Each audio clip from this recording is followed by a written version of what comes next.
முதல் ஸ்லோகம் ஆரம்பம் தட்சிணாமூர்த்தி அஷ்டகத்துல. விஸ்வம் தர்ப்பண திருஷ்யமான நகரி துல்யம் நிஜாந்தர்கதம்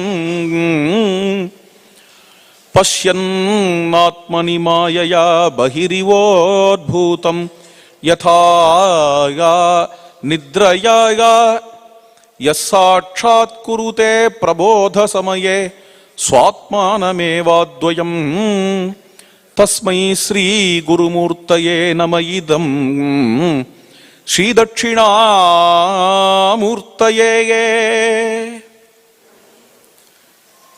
இந்த ஜகத்தே கண்ணாடியில தெரியற பிரதிபிம்பம் போல இருக்கு. தர்ப்பணம்னா கண்ணாடி. ஒரு பெரிய கண்ணாடி வச்சா அந்த கண்ணாடியில நகரம் முழுக்க தெரியும். அது மாதிரியாக இந்த ஜகத்து நிஜ அந்தர்கதம், உள்ளேயே தெரியறது, உள்ளதான் தெரியறது.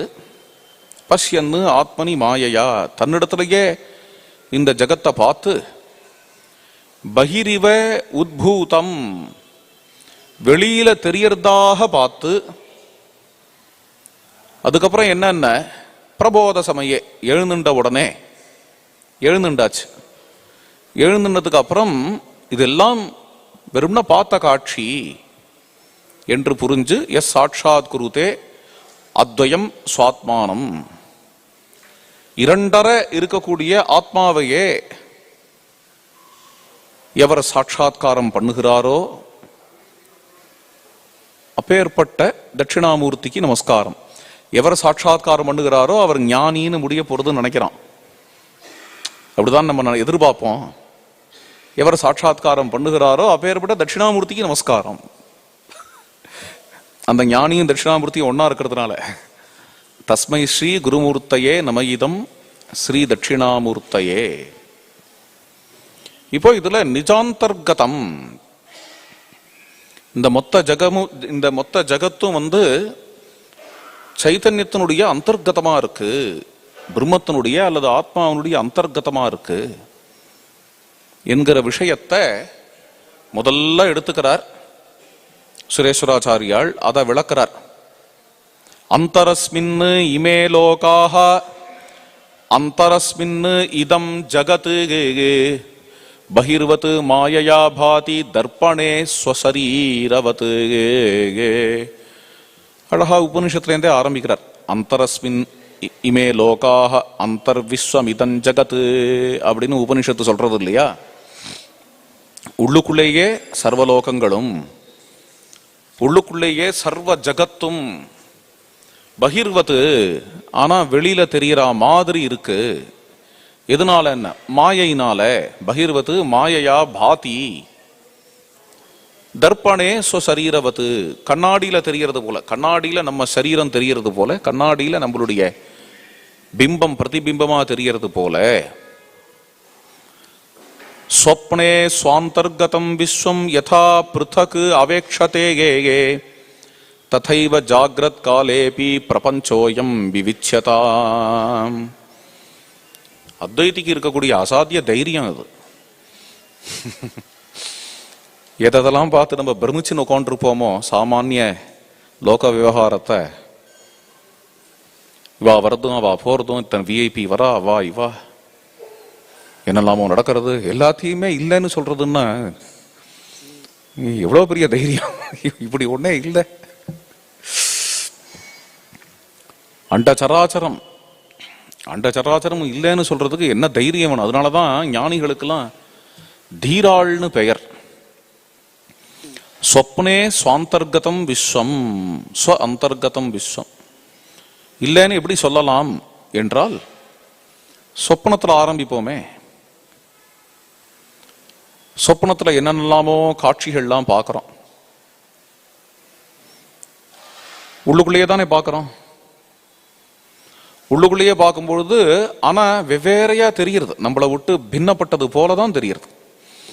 பெரிய நகரம் தெரிகிறது, அதுல கார் போறதெல்லாம் தெரிகிறது, அப்புறம் ஏர்போர்ட் தெரிகிறது, என்னெல்லாமோ தெரிகிறது சொப்னத்துல. ஆனால் நம்மளை தவிர வேற ஏதாவது உண்டோ சொப்னத்துல? நம்ம தான் அங்க காது மூக்கு இதெல்லாம் கூட உபயோகமாகல, மனசுதான்.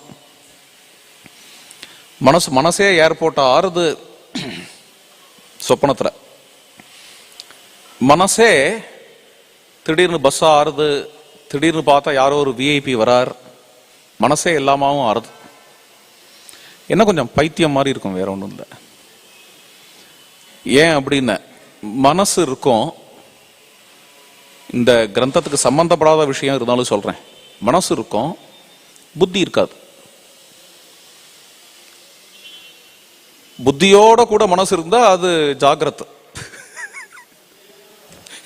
இப்படி எடுத்துக்கோங்க, இந்த கிரந்தத்தோட சம்பந்தம் வந்துடும்.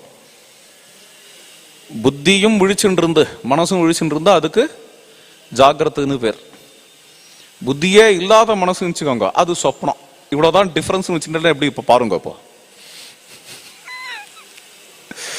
கொஞ்சம் ஓவரா தான் இருக்கும், இருந்தாலும் ஆஸ்வாதனம் பண்ணணும் இதை. புத்தின்னா அறிவுங்கிற அர்த்தத்துல சொல்லலை இங்க. புத்தின்னா சங்கல்பிக்கிறது, அத்தியவசாயம் பண்றது, டிசைடு பண்றது, டிசைடிங் ஃபேக்கல்டிக்கு புத்தின்னு பேர். அந்த டிசைடிங் ஃபேக்கல்டி தான் ராஜா. அது இருக்கும், எங்க இருக்கும்? விழிப்புல இருக்கும். விழிப்புல இருக்கிறதுனால நம்ம சிந்திக்கிறதுலாம் ஏதோ ஒரு மெத்தட் இருக்கும் இல்லையா? நம்ம ஏதாவது சிந்திக்கிறோம் அல்லது வெளியில பழகிறோம், 4 பேர்கிட்ட பழகும்போது புத்தியோட சேர்ந்து தான் மனசு இருக்கு, அதனால ஒரு மெத்தட் இருக்கும் அதுல. அந்த புத்தி அப்படிங்கிறது நம்ம தூங்க போற சமயத்துல கண்ணை மூடின்னு தூங்கி போயிடுறோம் அப்படின்னா, தூங்கின உடனே முதல்ல எண்ணங்கள்லாம் இருந்துட்டே இருக்கும், எண்ணங்களோட புத்தியும் இருக்கும். அது வரைக்கும் விழிச்சுட்டு இருக்கோம்னு அர்த்தம். அப்புறம் புத்தி ஆஃப் ஆயிடும். புத்தி ஆஃப் ஆன உடனே தான் சொப்பனங்கள். ரொம்ப அருமையான உலகம் அது.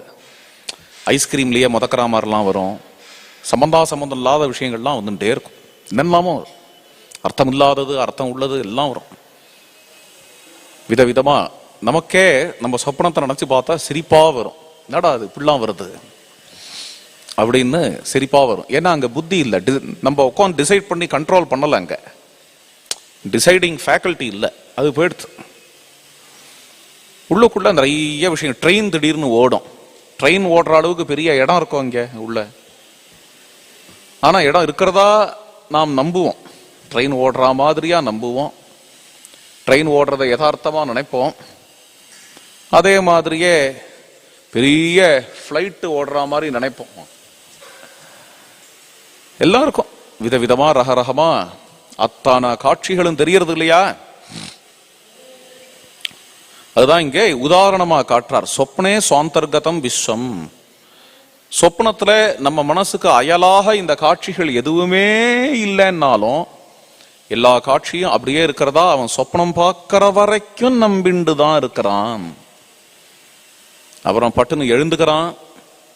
எழுந்துண்டா ராமராம் யதா பிருதகவேட்சதே, அயலாக பார்க்கிறான் அப்படிங்கிறது போயிடுறது. எழுந்துட்ட உடனே ஆஹா இதெல்லாம் நமக்குள்ளேயே தான், நமக்குள்ளேயே நடந்த விஷயங்கள் தான் இதெல்லாம் அப்படின்னு புரிஞ்சுக்கிறான். இதே மாதிரிதான் ரொம்ப ஓவர் இது, இருந்தாலும் இதுல பழகிக்கணும் சித்த. இந்த சொப்பனத்துல எப்படி தனக்கு அயலாக எதுவுமே இல்லையோ அப்படிதான் ஜாகிரத்திலையும் விழிப்புலையும் நமக்கு அயலாக எதுவுமே இல்லை என்று ஒரு ஆச்சரியமான விஷயத்தை இங்க சொல்றார். கேட்கலாம், வைஞானிகர்கள் அப்படின்னு ஒரு கோஷ்டி இதுல பௌத்தத்துல, பௌத்தம் 4 இருக்கு, அதுல வைஞானிகர்கள், விஞ்ஞானவாதம்னு பெயர். இந்த வைஞானிகர்கள்ங்கிற கோஷ்டியும் மனசனுடைய எக்ஸ்பான்ஷன் தான் பிரபஞ்சம் அப்படின்னு சொல்றது. பிரம்மசூத்திர பாஷ்யத்துல சூத்திரக்காரரும் சரி பாஷ்யக்காரரும் சரி இந்த விஞ்ஞானவாதத்தை எடுத்து ரொம்ப விசேஷமா ஒரு பிரகரணத்துல கண்டிச்சிருக்கா. இது பெரிய தவறான விஷயம் அப்படின்னு கண்டிச்சிருக்கா. அதே சமயத்துல இவாளே இப்படின்னு சொல்றா. இது என்னது இது? இந்த இடத்த பார்த்தோன்னா பௌத்தம் மாதிரின்னு இருக்கு. விஞ்ஞானவாதம் தான் அத்வைத்தமா வந்துடுத்தோம். பௌத்தத்தினுடைய விஞ்ஞானவாதம் தான் அத்வைத்தமா வந்துடுத்து. என்ன விஞ்ஞானவாதத்திலையும் என்ன அப்படின்னு மனசனுடைய ஒரு பரிணாமம், மனசனுடைய ஒரு எக்ஸ்பான்ஷன் தான் ஜகத்து அப்படின்னு விஞ்ஞானவாதம் சொல்றது. இங்க அத்வைத்தமும் அதையே தான் சொல்றது. என்னும் பொழுது ரெண்டும் ஒண்ணுதானே அப்படின்னு கேட்பா. ரெண்டும் ஒண்ணுதான்னு சொல்லுவா. அத்வைதத்தையே பிரச்சன்ன பௌத்தம்னு சொல்லுவா. ஆதிசங்கரையே பிரச்சன்ன பௌத்தர் அப்படின்னு சொல்லுவா. பிரச்சன்ன பௌத்தர்னா ஒரு கிரிப்டோ புத்திஸ்ட் அப்படிங்கிற மாதிரி, கிரிப்டோ புத்திசம் என்றெல்லாம் சொல்லுவா.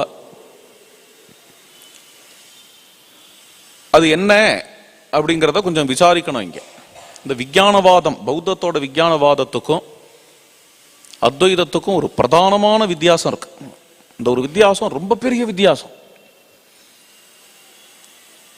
அதனாலதான் அத்வைதம் பௌத்தம் இருக்கிறது. என்ன வித்தியாசம்னா, பௌத்தத்துல இந்த மனசோட எக்ஸ்பான்ஷன் தான் பிரபஞ்சம். மொத்த பௌத்தமும் சொல்லல, விஞ்ஞானவாதம் மட்டும்தான் சொல்றது அதை என்று சொன்னாலும் கூட, அதாவது இந்த மனசனுடைய ரிஃப்ளெக்ஷன் தான் பிரபஞ்சம்னு சொன்னாலும் கூட, அந்த பிரபஞ்சம் இருக்க, இந்த பிரபஞ்சத்துக்கு ஆதாரமா இங்க அழியாத ஒரு சைதன்யம் இருக்கு அப்படிங்கிறத பௌத்தம் சொல்லல. மனசு க்ஷணிகமா இருக்கு, வெளியில உள்ள பிரபஞ்சமும் க்ஷணிகமா இருக்கு. சைதன்யம்னு ஒண்ணு உண்டா அப்படின்னு கேட்டான்னா உண்டு, ஆனா அதுவும் க்ஷணிகமா இருக்கு. சைதன்யம் அழிஞ்சுட்டே இருக்கு. ஆத்மா நித்தியமான ஆத்மானு ஒன்றும் கிடையாது. ஆனா எதை வேணா ஆத்மானு சொல்லிக்கலாம். சரீரத்தை ஆத்மானு சொல்லலாம், மனசு ஆத்மான்னு சொல்லலாம். ஆத்மாங்கிற வார்த்தைக்கு எது வேணா அர்த்தமா இருக்கலாம். இந்த கூட்டு எல்லாம் சேர்ந்து, சரீரம், மனசு, அறிவு, இந்த எல்லா கூட்டும் சேர்ந்து ஆத்மான்னு ஒண்ணு இருக்கிறது போல காட்டுறது. நானும் ஒருத்தன் இருக்கேங்கிற மாதிரி காட்டுறது. இவ்வளவுதான். வாஸ்தவத்துல நானும் ஒன்னே கிடையாது. இது பௌத்தம். இப்ப நான் சொல்றது பௌத்தம். தான் அல்லது நான் அப்படின்னு ஒன்னே கிடையாது. அதனாலதான் பௌத்தத்துக்கு இன்னொரு பெயர் என்னன்னா நைராத்மியவாதம் என்று பெயர். அப்படி ஒரு நிரந்தரமான ஆத்மா அப்படின்னு ஒன்னே இல்லை என்று சொல்ற. இதுக்கு ஒரு தைரியம் வேணும்.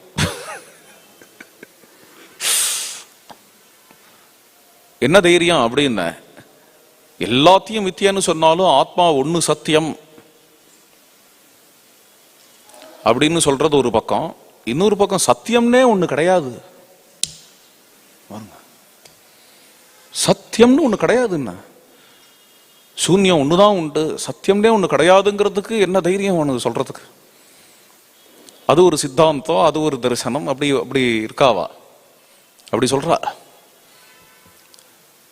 சத்தியத்தை ஆதாரமா கொண்டுதான் இத்தனை ஜகத்தும் இத்தனை நாம ரூபங்களும் இருக்கு. சத்தியம் ஒண்ணுதான் இருக்கு. சத்தியம்னு ஒன்னே கிடையாதுங்கிறது பௌத்தம், சத்தியம் ஒண்ணுதான் இருக்குங்கிறது அத்வைதம். ரொம்ப பெரிய வித்தியாசம் அத்வைதத்துக்கும் பௌத்தத்துக்கும். இது இல்லையா? ரொம்ப பெரிய வித்தியாசம். அதனாலேயே க்ஷணத்துக்கு க்ஷணம் மாறக்கூடிய சித்தம், இதனுடைய விஸ்தாரம், வெளியில உள்ள ஜகத்து, ஜகத்தும் க்ஷணத்துக்கு க்ஷணம் மாறும் அப்படின்னு சொல்றத பிரம்மசூத்திரத்துல பாஷ்யக்காராலே ஆதிசங்கர பகவபாதாலே கண்டிக்கிறார். அது வேற விஷயம். அது அதை புரிஞ்சுக்கணும். அந்த பௌத்தத்துக்கும் இந்த அத்வைதத்துக்கும் உள்ள பேதம் என்ன, வித்தியாசம் என்ன என்கிறதா அடுத்த ஸ்லோகத்தை நம்ம பார்த்தோம்னாலே தெரியும். சொப்னே ஸ்வசத்தைவ அர்த்தானாம் சத்தா நான்யேதி நிச்சிதாயா கோ ஜாக்ரதி விசேஷோஸ்தி ஜடானாம் ஆசு நாசினாயாம். சொப்னே ஸ்வசத்தைவ அர்த்தானாயாம். இந்த சொப்னத்துல ஸ்வசத்தா, தன்னுடைய இருப்பு, அந்த ஒரு இருப்பு மட்டும்தான் இருக்கு, அந்நியத்து எதுவும் இல்லை. அதாவது சொப்னத்தில் தெரியக்கூடிய காரோ மோரோ பஸ்ஸோ ட்ரெயினோ எதுவுமே இல்லை, தன்னுடைய இருப்பு மட்டும்தான் இருக்கு. அப்படிங்கும் பொழுது கோ விசேஷா அஸ்தி ஜாகிரதி, விழிச்சிருக்கும் பொழுது மட்டும் தன்னுடைய இருப்பு மட்டும்தான் இருக்கு அப்படின்னு சொல்றதுல என்ன தப்பு இருக்கு? இது இந்த கிரந்தத்துல ஒரு அழகான ஒரு சுவாரஸ்யமான விஷயம் சொல்றேன். அதாவது மானசோல்லாசத்துல சுரேஸ்வராச்சாரியால் தன்னுடைய பிராச்சாரியனுடைய பாணியில நிறைய இருக்கா. அது எடுத்த உடனே அதை காட்டுறார். அதை வியாக்கியானம் பண்ற அனந்தகிருஷ்ண சாஸ்திரிகள்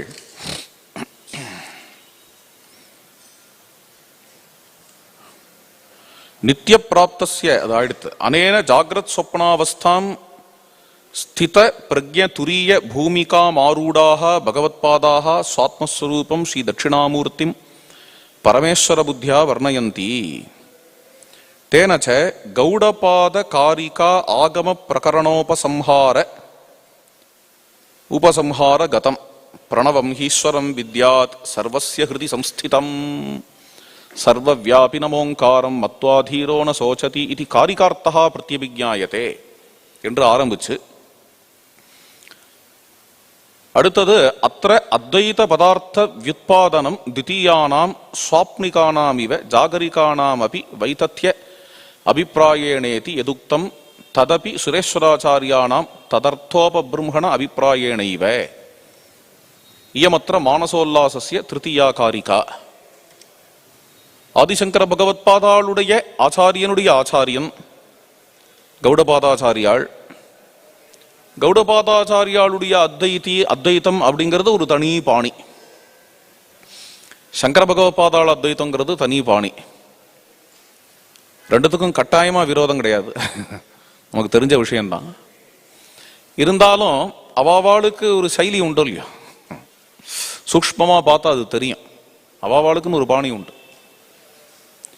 ஆச்சாரியன் சிஷ்யன் அப்படின்னாலுமே சிஷ்யன் பிரவச்சனம் பண்ற விதம் ஒரு பாணியா இருக்கும், குரு உபதேசம் பண்ற விதம் ஒரு பாணியா இருக்கலாம்.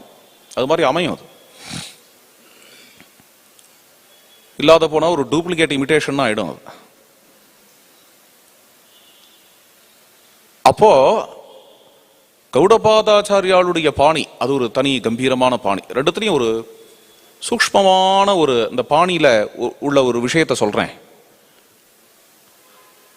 பகவத்பாதாச்சாரியால் இந்த ஆத்மாவை எடுத்துப்பார், அவரோட பாணி இது. இந்த ஆத்மா இதை எடுத்துண்டு இது மேல அத்தியாசமான உபாதிகள், மனசு, சரீரம், அறிவு, ரத்தாஸ்தி மாம்சமயமான சரீரம், சிந்தனைகள், இதெல்லாம் இதுக்கு மேல ஏற்றப்பட்ட விஷயம். அது எல்லாம் நீங்கி சொரூபத்துல உள்ளது உள்ளபடி இருக்கணும், ஆத்ம சைத்தன்யத்துல முழுகணும் என்கிற விஷயம் இருக்கு. இதுதான் சங்கர பகவத்பாதாளுக்கு பிரதான விஷயம். இது சூத்திர பாஷ்ய ஆரம்பத்திலேயே நமக்கு தெரியும். இதுதான் பிரதான விஷயம் பகவத்பாதாளுக்கு. கௌடபாதாச்சாரியாளுக்கு எது பிரதான விஷயம் அப்படின்னு பார்த்தேன்னா, கௌடபாத காரிகா கிரந்தத்தை பார்த்தேன்னா, இந்த அண்ட சராசரம் இருக்கு பார்த்தேடா, இந்த பிரம்மாண்டம், இந்த பிரம்மாண்டத்துல உள்ள சமஸ்த நாம ரூபங்களும் பிரம்மாண்டத்துக்குன்னு ஒரு ஸ்வரூபம் இருக்கு. அந்த ஸ்வரூபமும் இந்த ஸ்வரூபம் ஒண்ணுதான். மதாத்மா சர்வபூதாத்மா.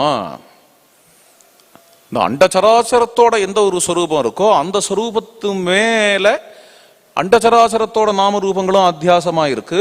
அந்த அத்தியாசங்களெல்லாம் நீக்கிறதும் அடிப்படையில் இருக்கக்கூடிய அந்த ஸ்வரூபத்தை பிடிக்கிறதும், ஒன்னு மேக்ரோ காஸ்மிக்கா இருக்கு, இன்னொன்னு மைக்ரோ காஸ்மிக்கா இருக்கு. இதுல என்ன விஷயம் அப்படின்னு பார்த்தேன்னா, இன்னும் பகவத்பாதாளுடைய அத்வைதம் நமக்கு இன்னும் ஒரு சுலபமா இருக்கும். இது பிரம்மாண்டம் அண்டச்சராச்சரம் அப்படின்னு போய் அதுல உள்ள நாமரூபங்கள் இதெல்லாம் அத்தியஸ்தமா இருக்கு அடிப்படையில உள்ள பிரம்மத்தினிடத்துல, சைத்தன்யத்தினிடத்துல. அதை நீக்கி அந்த சைத்தன்யத்தில் இருக்கிறதுங்கிற விஷயம் ரொம்ப கம்பீரமான விஷயம். ஒரு டென்ஸ் ஃபாரஸ்ட் மாதிரி. முதல்ல எடுத்த உடனே நான் தான் அப்படிங்கிறத அறிமுகப்படுத்தி, தான்ங்கிறது வேற, இதுங்கிறது வேற, இதுங்கிறதுல உபாதிகள் எல்லாம் வருது, தான்ங்கிறதுல அதுதான் நீ. இது பகவத்பாதாளுடைய ஒரு மதுரமான செயலி.